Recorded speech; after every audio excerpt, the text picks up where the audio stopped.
for today, particularly because of a topic that it's a topic for the entire chapter, which is on innocent perception. And we'll be talking about aspects of it today as well as throughout this chapter.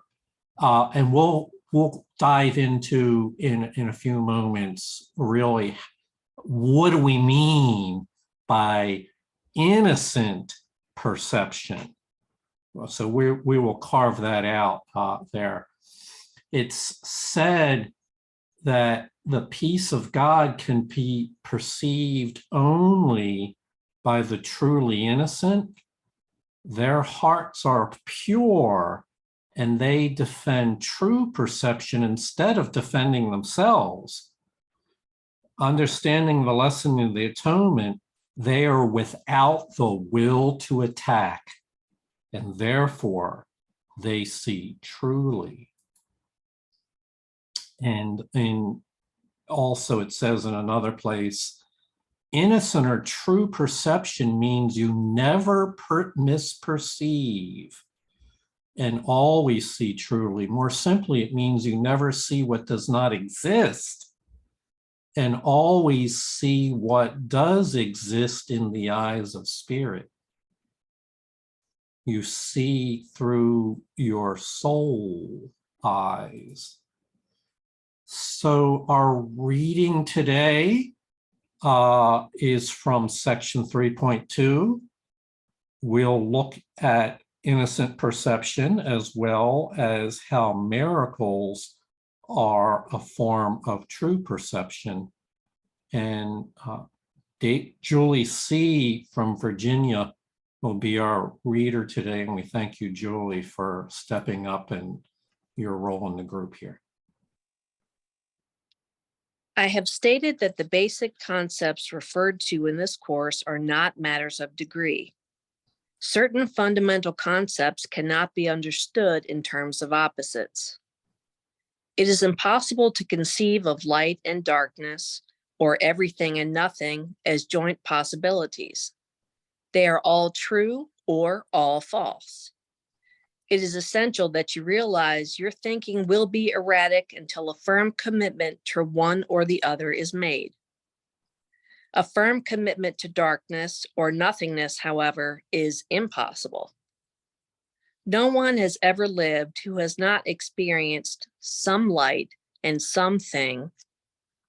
No one, therefore, is able to deny truth totally, even if he thinks he can. So it's interesting, the statements that are made here, and realize the ego does not agree with this point of view. It says here, in truth, there are concepts that are not matters of degree. While the ego would like to split the differences and talk about the shades of gray and have you believe in concepts of good and evil mixed together and concepts of fear and love mixed together.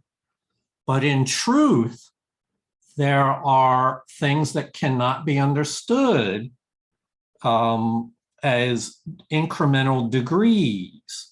Like if you trust someone, what if you half trust them? What does that mean? It's meaningless. So we want to look at, and as we look into innocent perception, we'll realize that it's not something you can halfway do. What is a famous line? Is it you say you're almost pregnant or you're half pregnant?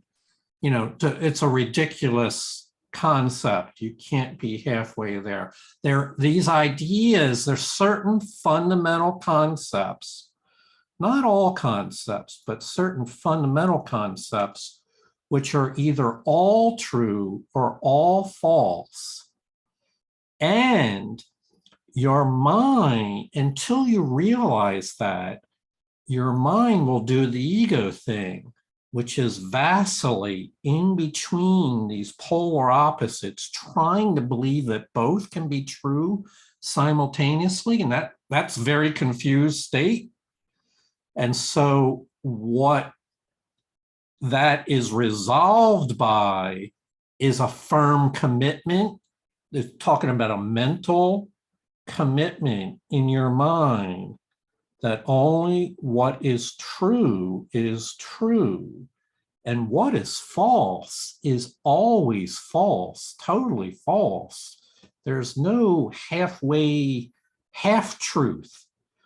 So, and we will apply that principle, which is an abstract idea, to dozens of specific forms and instances: half truth, half pregnant, half trusting, half loving. Those certain fundamental concepts cannot be understood as matters of degree. And that will be especially true when we speak about innocence. Susie? Yeah, I just wanted to share that my thinking is exactly this sentence, it's just all true or all false, was extremely erratic. And now, not that I'm always living in my higher self or whatever that is, but I have made a firm commitment. And I do know now, took a while, doesn't happen overnight, but I do know now when I'm traveling, and I'm able to not get wound up in that erratic thinking and say, okay, I'm headed towards that erratic thinking, or I'm headed towards ego land, but I'm not going in the ring.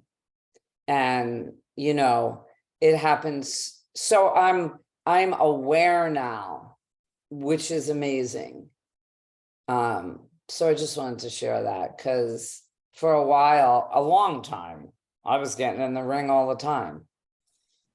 So it's nice to know, it's hopeful that,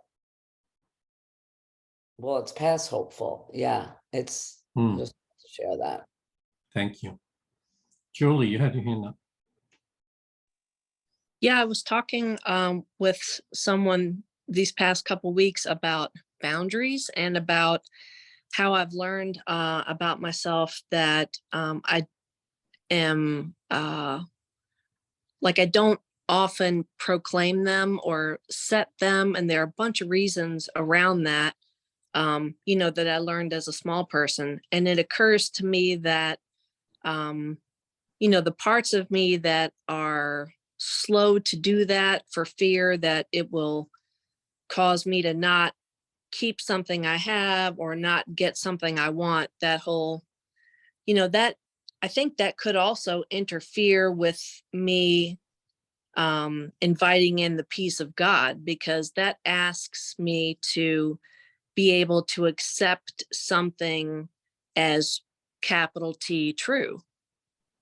And so I find that my difficulty in experiencing or causing myself wishy-washiness in committing to even things that are capital T true, I think it's all connected. And I'm not sure I really understood that before. Yeah. And I like that you use the word boundaries, because unclear boundaries causes us to wander off the truthful path and into chaos and fear and guilt and judgments.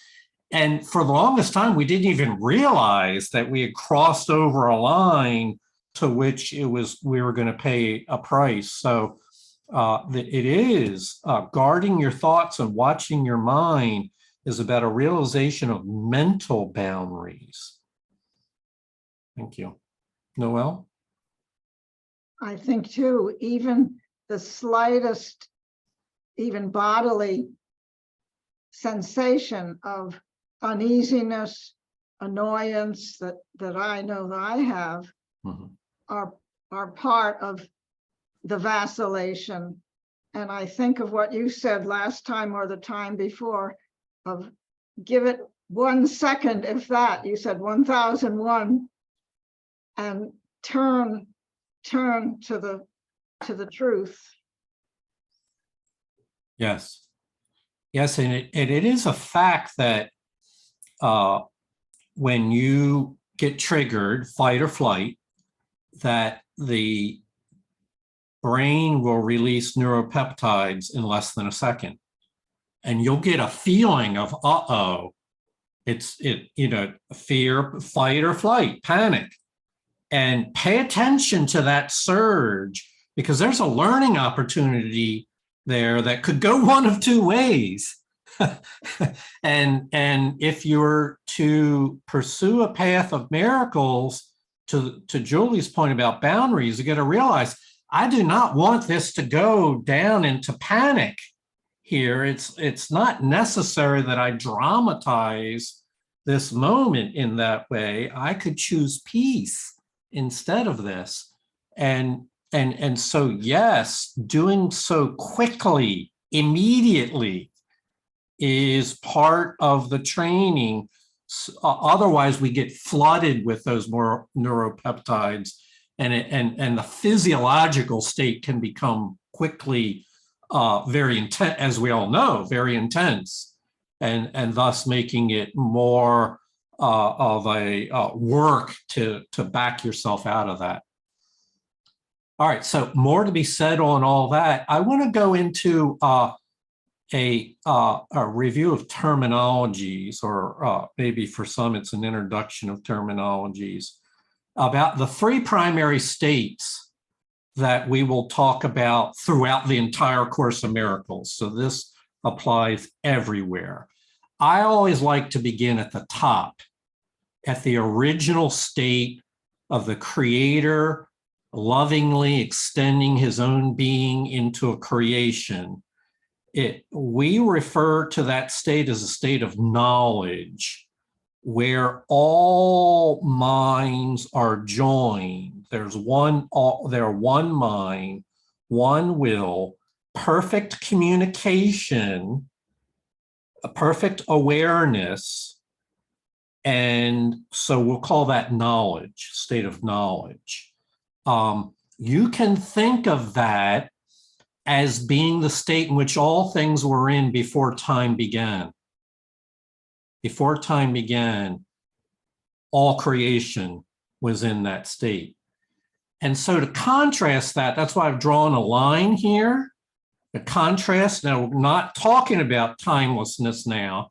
We're going to drop down, I'll come back to the stuff in between, to the post-separation stage, which is the ego of false perception.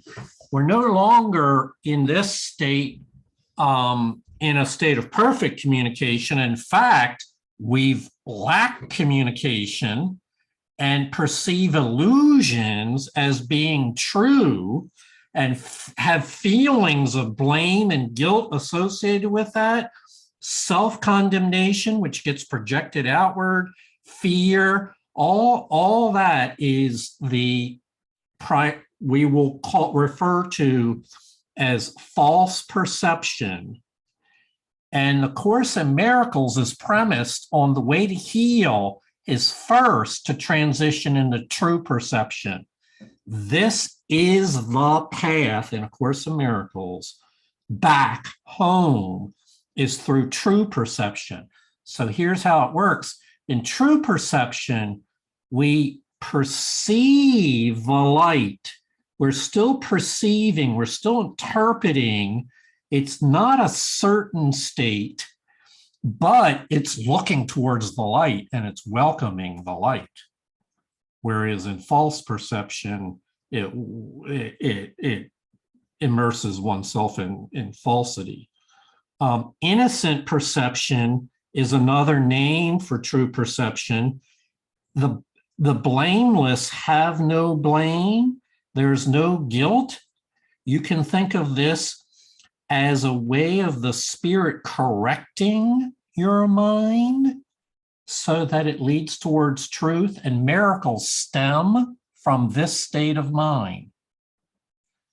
Now, in between, I purposely skipped the section in between.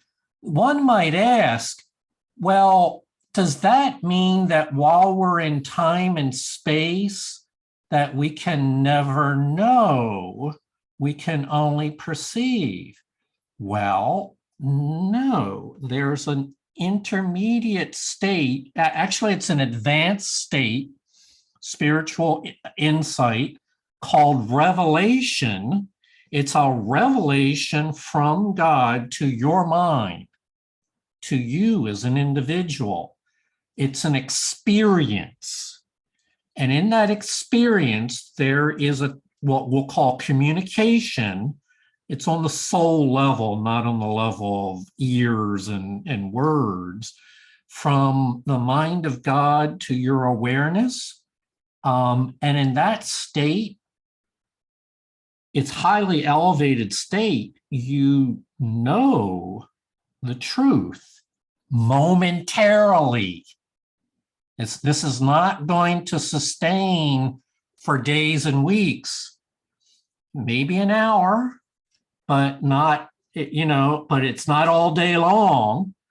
But nevertheless, it's a glimpse or in time of what it was like to know things in eternity. And but you can't jump into revelation from false perception and fear. Revelation comes to a mind that is free of fear, a mind that has learned to boundaries, Julie, to put fear in the drawer and not have it flood you all day long, to have your mind trained enough not to go there. Instead, through practicing the workbook lessons and through invitations to spirit, instead is now starting to become insightful of spirit, to be soul conscious, which brings light and clarity and understanding and appreciation. That state of mind makes us ready for revelation. It prepares the soil just like you would prepare the soil in a farm to receive the seed. You prepare your mind to receive revelation. So this chapter focuses on innocent perception, and we will often talk about that as a launching point into the higher states of consciousness, which is spiritual insight and revelation.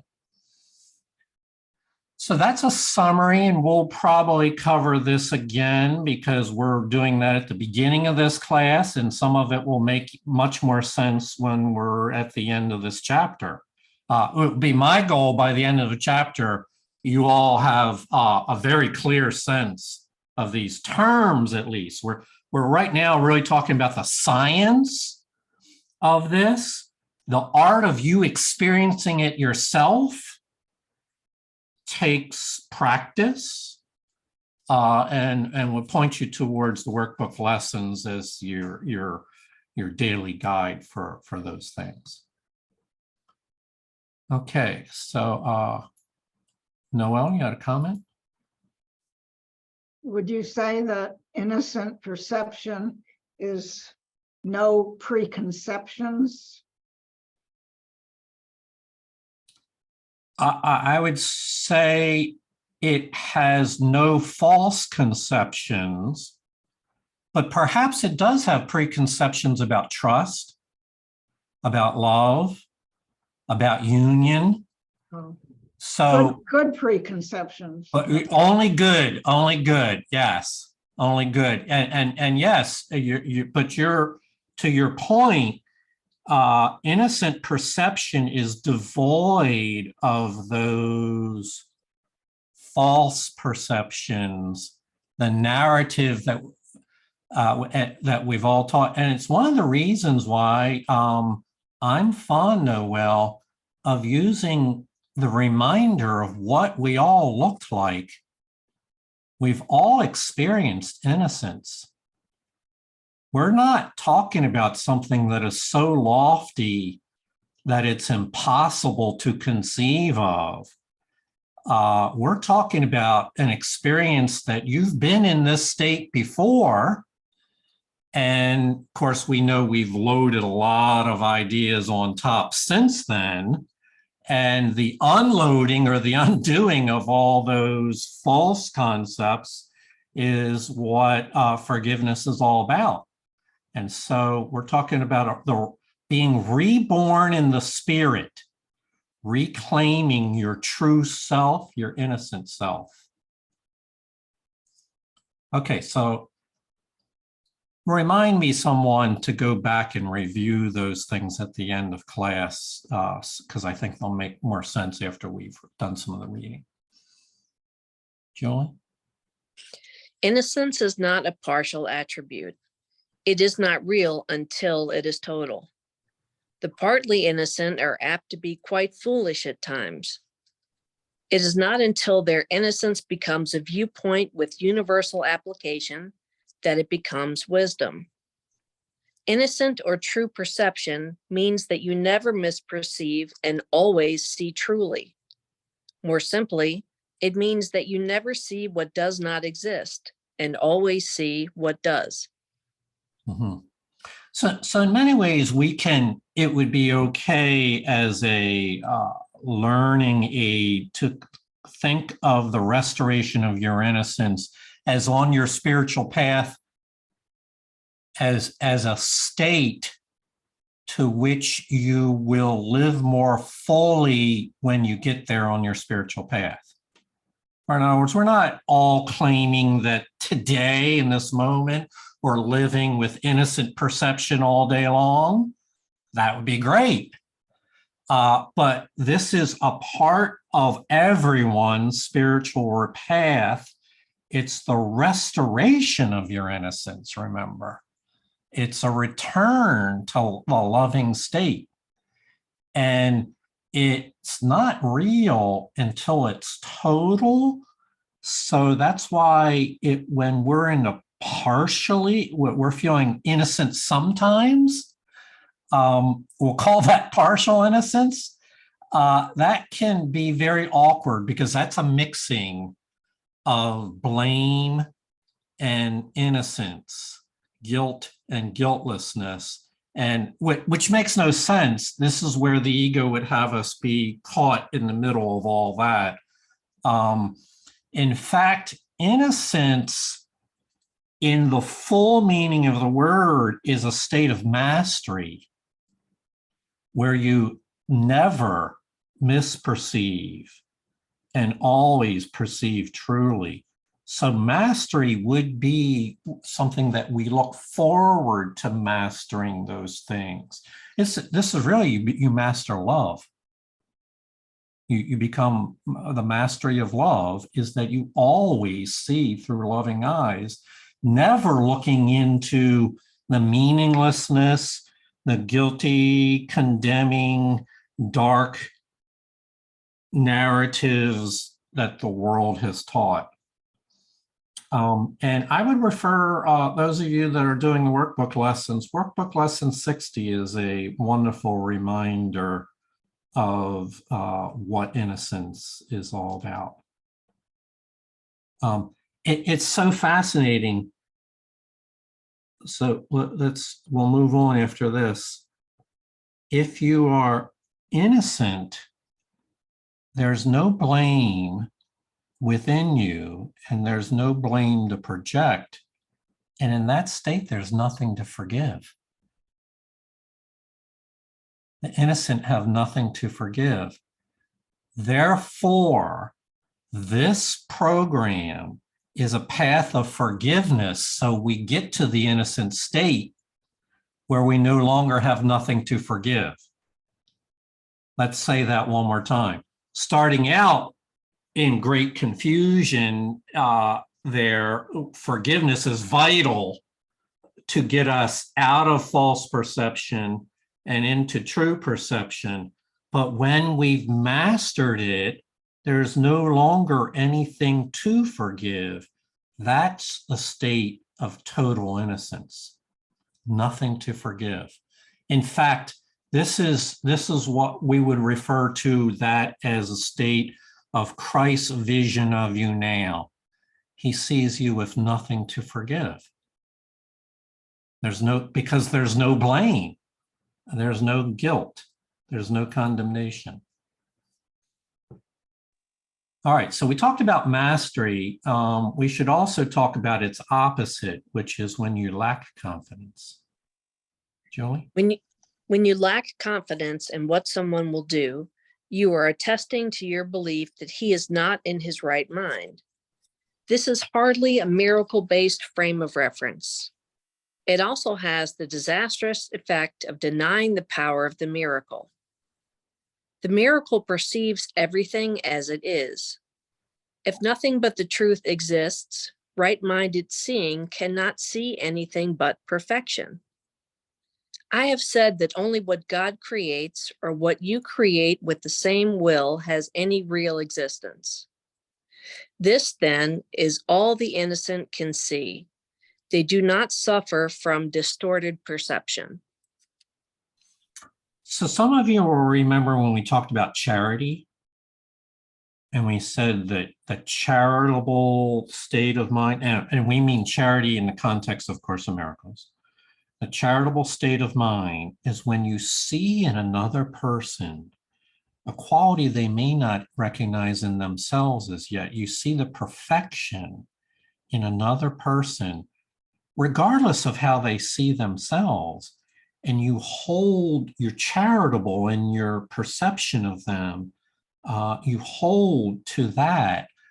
The opposite of that is when you lack confidence in someone and you're attesting to their challenges, their faults, their confusion, their imperfection, where your mind is now focused on the errors of the ego, and you can see how blame and guilt start to factor into that. And pretty soon, everything that you don't like about yourself has been projected outward onto another. So when Julie, here would be an indication of a boundary. When you noticed those thoughts occurring to you about someone else, you've crossed the line. This is not the miracle-minded frame of reference. In fact, it has a disastrous effect of denying the miracle and the power of charity here. The miracle instead makes a different choice. It's the power to change your mind and choose to see through charitable eyes, seeing everything as it really is from Spirit's perspective, and not seeing anything but perfection. Well, there's a tall order, but after all, we did say this is the road to mastery. It ends up in this state where you don't see anything but perfection. And I would submit that if you have the opportunity to hold a newborn infant in your arms anytime, ever, then you know what it's like to just see nothing but perfection.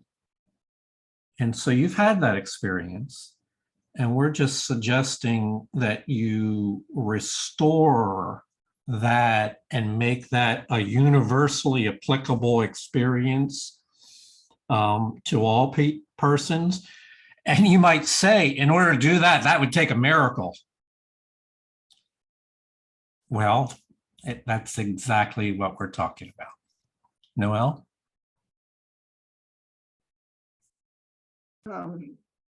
In reference to your larger view of charity, I think of namaste.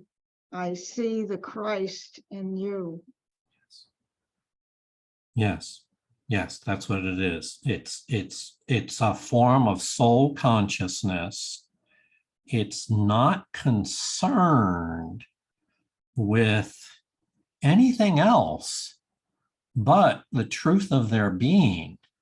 with their perfection. And can you see how that would make you feel loving and prepare your mind for miracles? This is a state. So what we're reading about today is miracles as true perception. So from that state of mind, your mind is ready for a miracle to happen.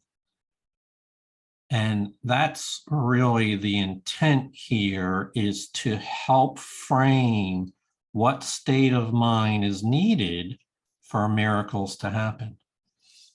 And then to acquire that state of mind more regular, on a regular basis. And I'll point out one more thing, and to recognize when your mind has slipped off of that path, off of, they call it equilibrium. When the mind's at equilibrium, it's in a state of contentment, ready for miracles. But when we slip off of our equilibrium, we tend to go into a spin. We lose balance. And that's how the mind starts focusing on things that do not matter, and provides opportunities. Ego comes rushing in to establish its own meaning into that void. Let's go on. You are afraid of God's will because you have used your own mind, which he created in the likeness of his own, to miscreate. The mind can miscreate only when it believes it is not free. An imprisoned mind is not free because it is possessed or held back by itself. It is therefore limited, and the will is not free to assert itself. To be one is to be of one mind or will. When the will of the sonship and the Father are one, their perfect accord is heaven. And Julie, we're going to do one more from the next paragraph. It's 3 sentences. Nothing can prevail against the Son of God, who commends his spirit into the hands of his Father. By doing this, the mind awakens from its sleep and remembers its Creator. All sense of separation disappears. Okay, we'll hold it there and go on. So 2 ideas here. One, we're just going to quickly touch upon the idea of being afraid of God's will as a result. Why? As a result of using your own mind improperly, for a purpose to which it was not intended, to use your own mind to miscreate. So we're not going to explore this deep at this time, but there is something looming in the subconscious mind called the fear of God. And it's a barrier to peace. I believe we're talking chapter 19 is where we lay it out explicitly. It's an ego position. The ego is deeply afraid of God. And it's an ego position that it longs to keep so far from your consciousness that it will remain a permanent part of your memory banks, this fear of God. And so it will be the final barrier of fear to which we address.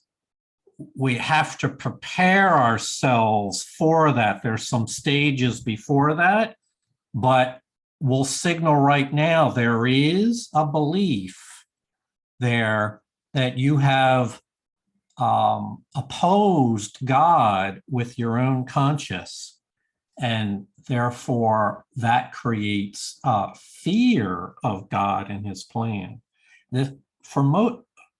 I would say for the vast majority of people, these are unconscious concepts to which they would not immediately identify with.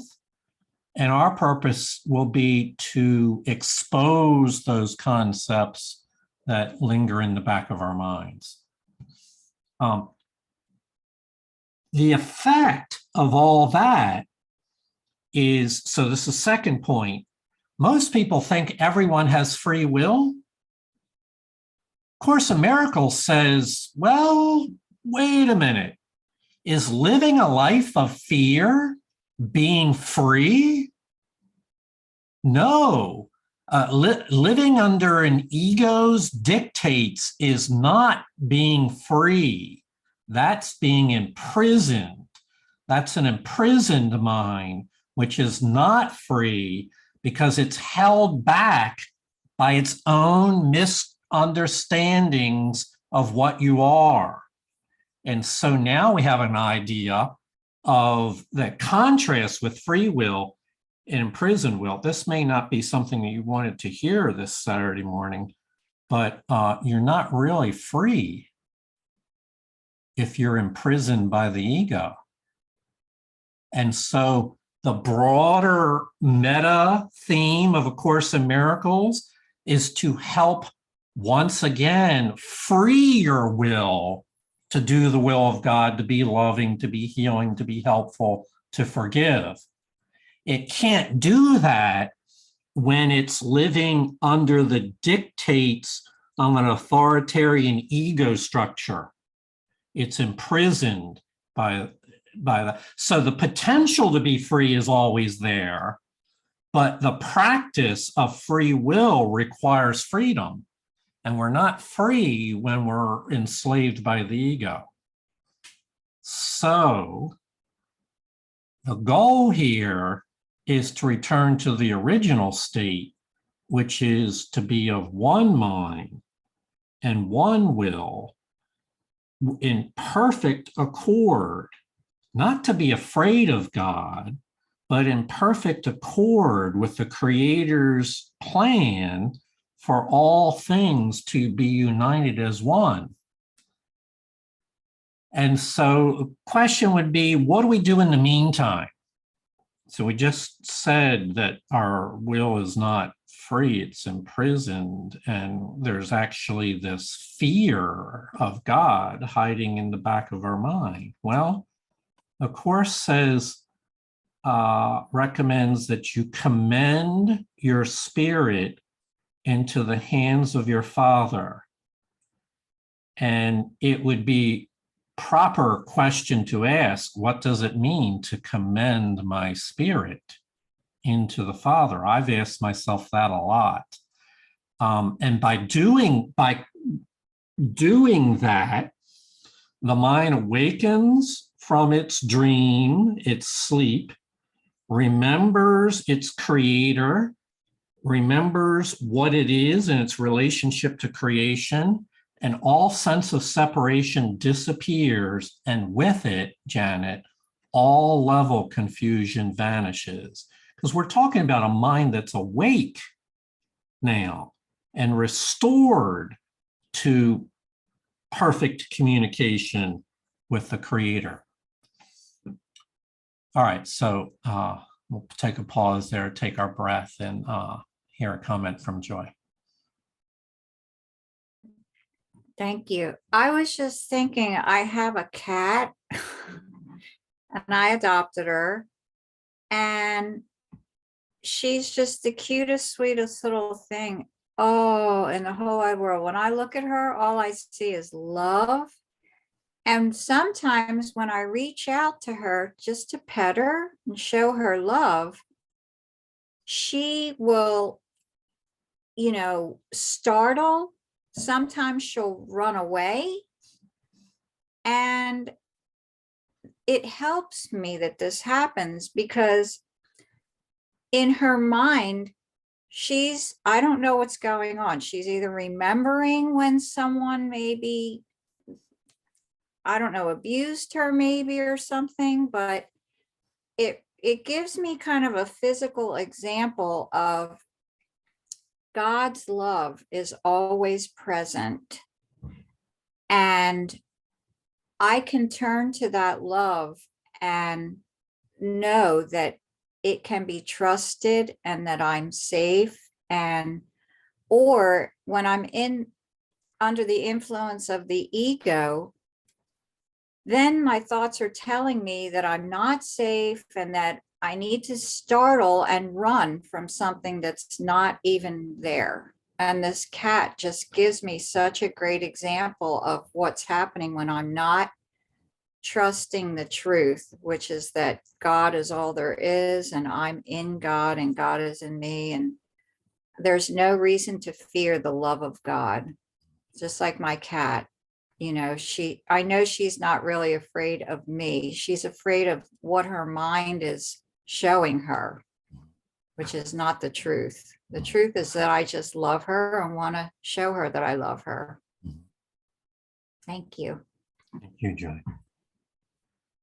Yeah, Joy just did one of the healing transformations that all of us need to do. Is we recognize something that seems to be external to us, and then we realize, oh, that's what I do as well. In my defenselessness, my safety lies. The ego would like to keep all those things external, about them, someone else. But what Joy did is she said, oh, I see in the cat startle the same way I too am startled and triggered. And the difference being is that you have the power to change your mind, to choose differently. And so that was a really good catch, Joy. Thank you. All right, so we're gonna go into a topic that is deeper and more abstract and profound. We're talking about, set it up again. I've chopped the paragraphs up a little bit here on the slides, that a son of God who commends his spirit into the hands of his father and awakens from his sleep, remembers the creator, and all separation disappears. So into that state, we move on. The Son of God is part of the Holy Trinity, but the Trinity itself is one. There is no confusion within its levels because they are of one mind and one will. This single purpose creates perfect integration and establishes the peace of God. Yet this vision can be perceived only by the truly innocent. Because their hearts are pure, the innocent defend true perception instead of defending themselves against it. Understanding the lesson of the atonement, they are without the wish to attack, and therefore they see truly. This is what the Bible means when it says, when he shall appear or be perceived, we shall be like him, for we shall see him as he is. So there's these two states. In the post-separation mind, the levels are all confused. They're all misunderstood and misused. But it's not, that's not the way reality is. In the pre-separation state, which is, I'm just using a term to refer to the state in which the Trinity exists in a state of oneness, there's no confusion in its levels. Why? Because there's no conflict, there's no separate agenda, there's no desire to go a different direction and choose outside of the single will. And so on the loftiest levels you can imagine, there's a state of mind of which your true being has never left. It's a state of perfect integration and perfect union where your being is at peace with God. That state, the ego wants to keep from your awareness and substitute fear of God instead. And so we need to learn later, not today, but later on, we need to unearth that agenda of the ego, look at it clearly and without fear, and dispel it from our mind. So this state we're talking about of perfect integration cannot be understood from the perspective of false perception and confusion and conflict. It's a vision that can be perceived only by the innocent mind, which, as Noel pointed out, doesn't have all that baggage anymore, doesn't have all that background information that we learned in this world about guilt and shame and blame. In fact, the innocent minds this is interesting, Julie, see about boundaries. The innocent defend true perception. They have taken a stand for true perception, and there's a boundary that they've decided, they've committed to not crossing into false perception. Remember, we said certain fundamental concepts are not matters of degree. There's a boundary there. And they defend true perception instead of defending themselves. And with that goes the freedom from the wish to attack others, instead to see them truly as they are. Susie?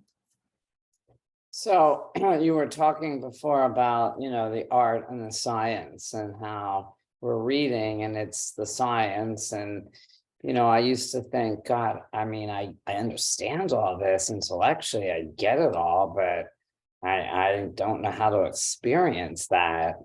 And all I can say is the lessons, I just have to say it again, doing them over and over and over and over again, as they say they should be done with the practice periods. My thinking has just started to change. Like, I can't force myself to think this way. I can't fix my ego with my ego. And so the lessons, and when I'm experiencing some of this peace and some of this completely different perception, but I'm not experiencing it because I'm reading the text over and over again. I'm experiencing it because it says it's a practical course.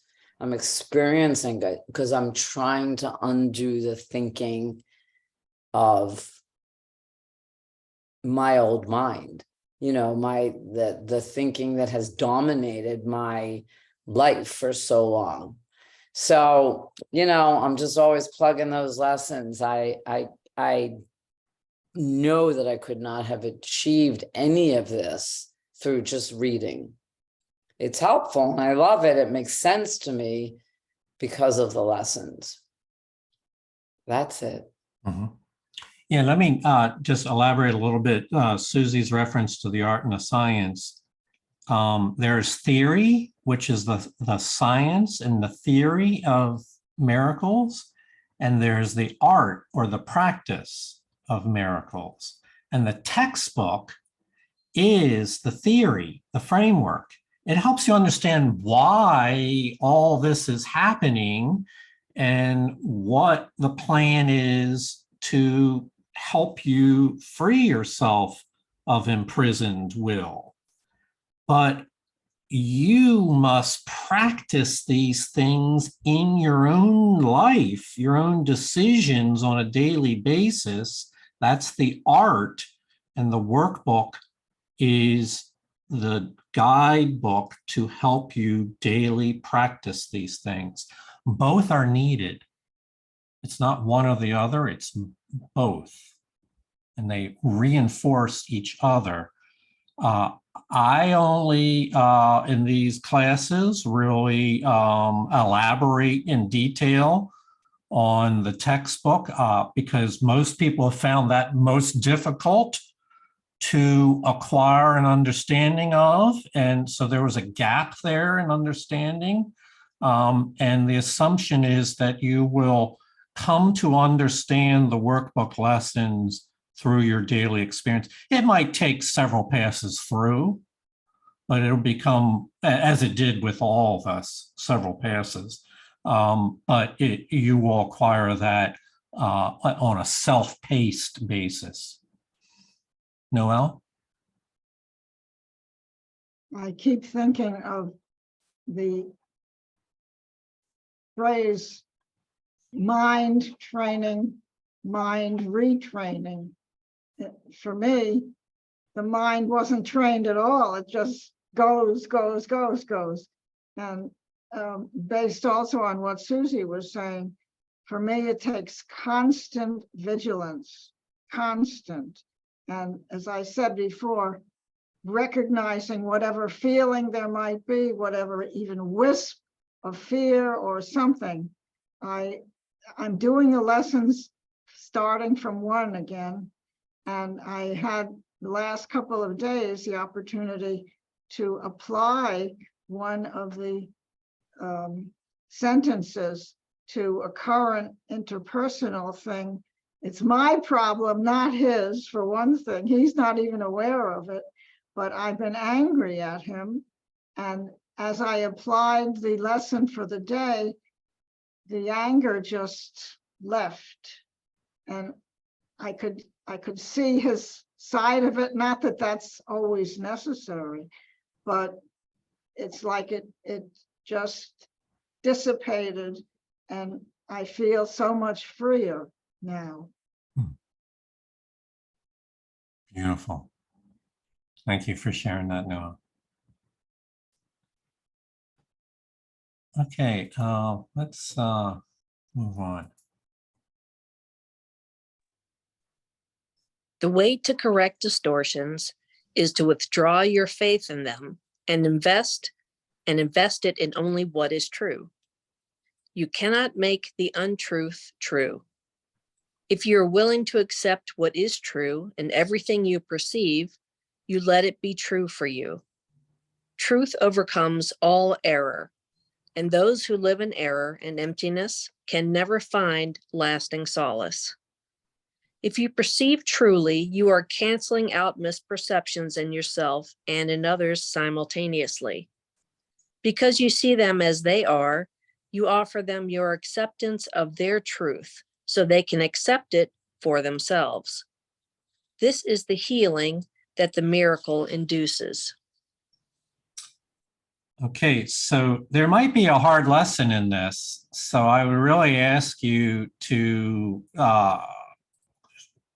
pay complete attention here. So we went over at the beginning false perception and true perception. Both of them are means of perception. One leads down into fear and guilt.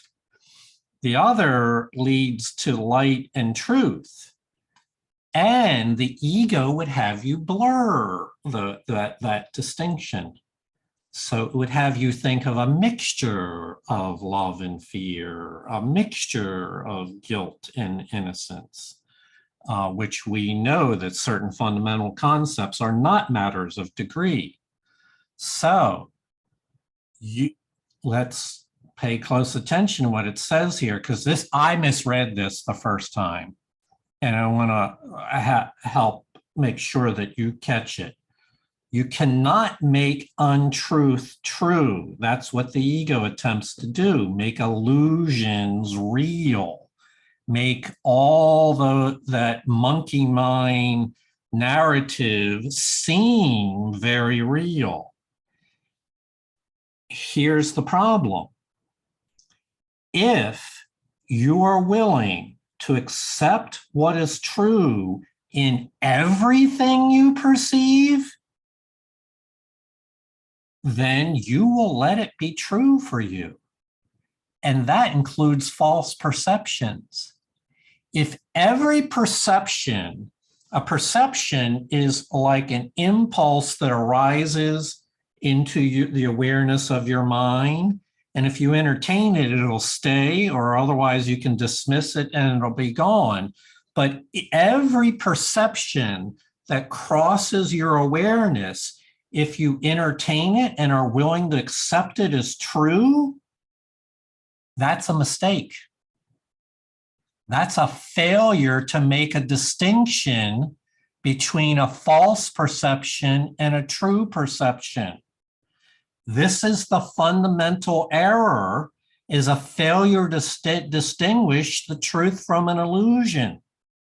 And so this takes a trained mind, and gosh, I wish we had all been taught this in like the first grade. I wish they would have let us know that not everything that crosses your mind is for your own good.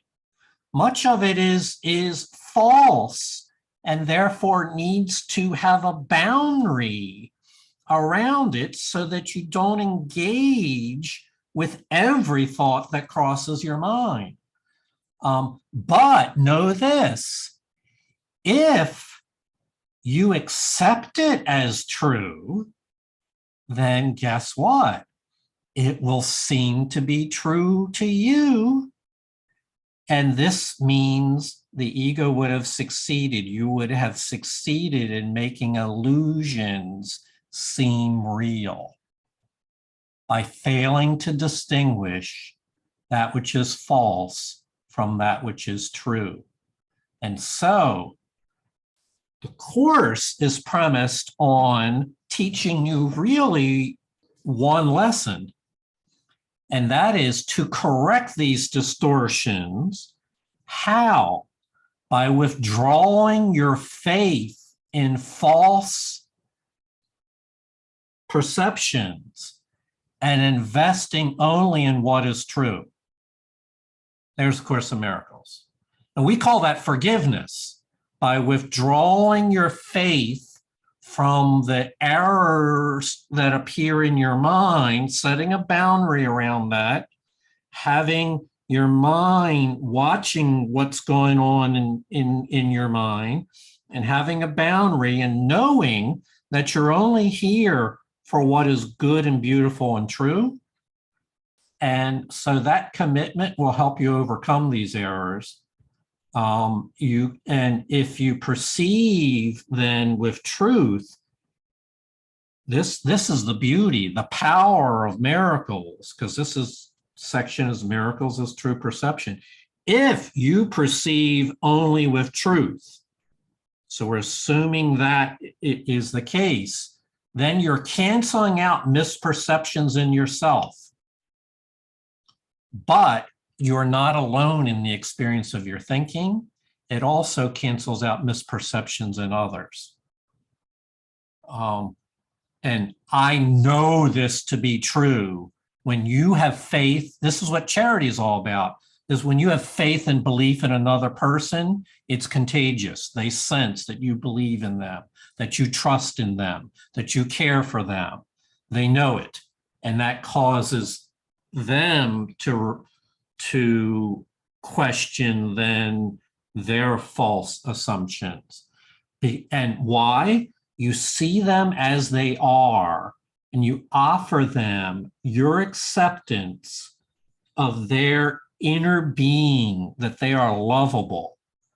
They used to have it, what was it, in the 1980s, I know Janet or Lynn will know, I'm okay, you're okay. I can't remember the author right now, it doesn't matter. But so that was a beginning.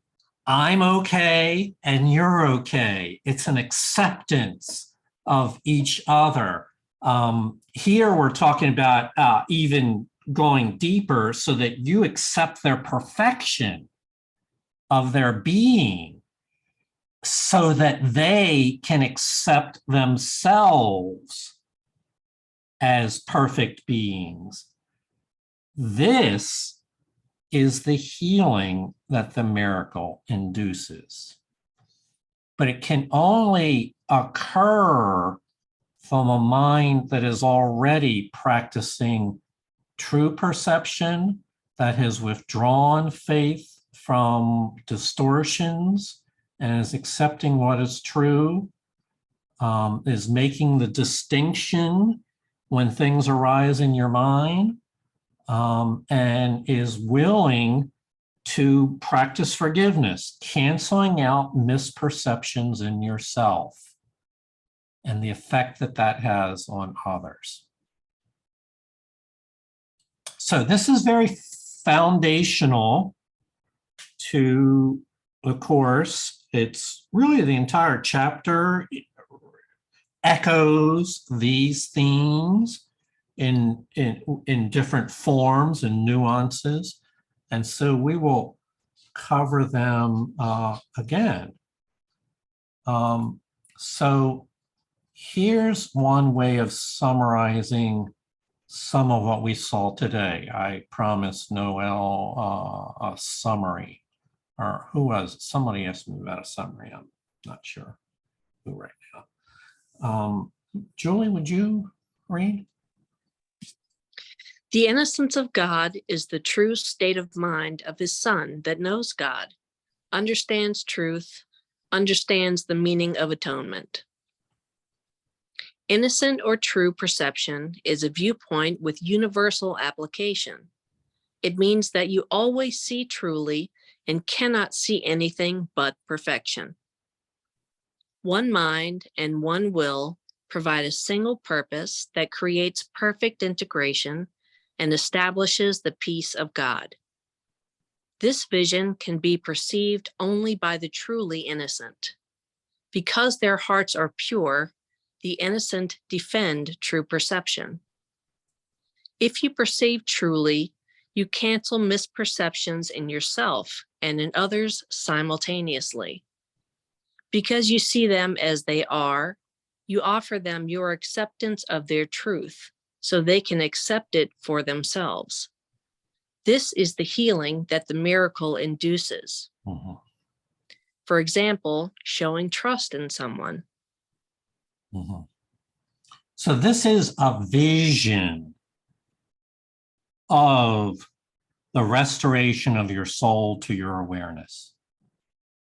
The restoration, once again, of the innocence with which you were created. So we are returning to the innocent state. Kim? Hey, so I find the wording up here of integration to be very interesting. And I was wondering if you could speak about it a little bit more. Perfect integration, and just kind of walk me through that. Yeah. Yeah. So it's helpful, Kim, to think in terms of a spectrum of its opposite. The opposite of integration is fragmentation, disintegration, fragmentation, separation is the opposite. And in the context of this, Kim, it begins with your own mind becoming separate, fragmented, and disintegrated, such that you have inner conflict amongst the levels of your own mind. And we know what that chaos looks like. So now to your question, what is integration? Integration refers to the restoration of your mind that is centered around a single purpose, a single will. It's in union with itself. All levels are in perfect harmony. There's no conflict. A really simple concept. I don't know if you've ever been in traffic where a person was moving forward and had their foot on the brake at the same time. So you think about that. You're pressing the accelerator and the brake at the same time. That's inner conflict. That's like, well, you got to decide, what do you want to do? Do you want to brake or do you want to accelerate? Well, imagine a mind that's doing that all the time. That's in one side believing in truth, and on the other side is believing in illusions, and trying to mix those two belief systems together. That's bound to create conflict. That's what we're trying to undo. And so integration, Kim, is the end state here. It's after all learning is complete, the last judgment about ourselves has been finally made, and we are completely free. We become completely integrated because we are no longer have any separation within the layers of our own consciousness. Thank Yeah. Okay. Some other comments, Noel? In terms of that example and other similar ones, I often say to myself, if I have fear about example showing trust in someone, I cannot be hurt by this. Yes. Yes. You're affirming that you're not vulnerable to those fearful ideas. And we'll go in, that'll come up again in the future, in vulnerability versus vulnerable to your own fears. It's one of the lessons that needs to be learned, is not to be chased by your own fears. Talk about being a hostage, imagine, well, everybody here knows what it's like to be seemingly a victim of our own fearful mind. Susie? I was just thinking that a good synonym for integration is joining. Isn't that kind of where you're going, right? Yes, it is. It's a joining of all levels with no incompatibilities. Yes. And so in that sense, Susie, we practice joining in this group meeting. We come together with a shared purpose to learn and understand and grow and free ourselves. We are actually joining in. And when someone shares a heartfelt story, you can sense how your heart joins with them.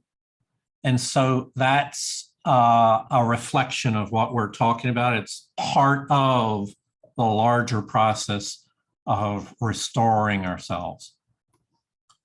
So that's all the reading we were going to do. I did promise to once again go over this summary of knowledge, true perception, and false perception. See if it makes more sense now. So the original state, which is perfectly integrated, one mind, one will, was the original state of creation. It was before the separation, before time began, where creator and creation were perfectly one, perfect divine communication. Lots of words that you can use to describe it. Describe a state that is beyond words because it's beyond time and space. So you have to accept it by faith. Your inner being remains pristine in that state. And then we have the great confusion, the separation in the time and space, which then, instead of knowing and understanding perfectly, now we're left with perception, which is a choice among opposites. So in any given moment, you have the choice to be helpful or not to be helpful, to be free or not to be free. Your mind's constantly making choices. And if you treat all thoughts equally, then you will give your faith to false perceptions. And we all have been there and know what it's like to think our own illusions were true. And the implications of that are guilt, and we become entrapped in the prison house of ego thinking, and it becomes its own cyclone of thoughts and ideas. People can spend their whole lives in there. We know that. The Course, the Holy Spirit, being gentle, takes an ability we already have, which is to perceive, and she gently transforms it and exchanges it to the ability to perceive truth instead of perceiving illusions, which ultimately brings about a restoration of our innocence. We call it perceiving through innocent eyes, where when we master it, it's completely forgiven. There is no blame. There is no guilt. And miracles stem naturally from that state. With that as a foundation, we then rise higher into consciousness, which includes many things not stated here, but just briefly, a state of spirit-guided insight. It's sight within to the truth of your own being, which is shared with everybody. Talk about joining, Susie. When you see the truth of your own being, it's true of everybody's being. And so now we have a shared perception of everybody being seen in a perfect light, which is charity. That state is largely, but not completely, free of fear, so that you're then ready for revelation, which requires, at least during the experience, that you not be afraid. You have to contain. As a matter of fact, most of the revelation that I think where I'm aware of it, I've had is when I woke up at 3 a.m. And I wasn't afraid. I didn't have anything to be afraid of because my mind wasn't preoccupied with anything at all except for spirit, the experience of spirit in that moment. And in that experience, your mind knows things that are from beyond the realm of separation in time and space. It knows things within the deep part of your being. It's really beyond words. And for this reason, it says in the Course that revelation cannot be truly communicated to another person, because you're trying to tell somebody else about an experience that you had that's from beyond time and space, and our words are inadequate for that. So we'll come back to, since the entire Course is or uses these ideas again and again, we'll come back to these things in many times. But that's as far as we're going to go with it today. That was plenty. So remember your innocent state of mind. You were most certainly born innocent. You were most certainly created innocent.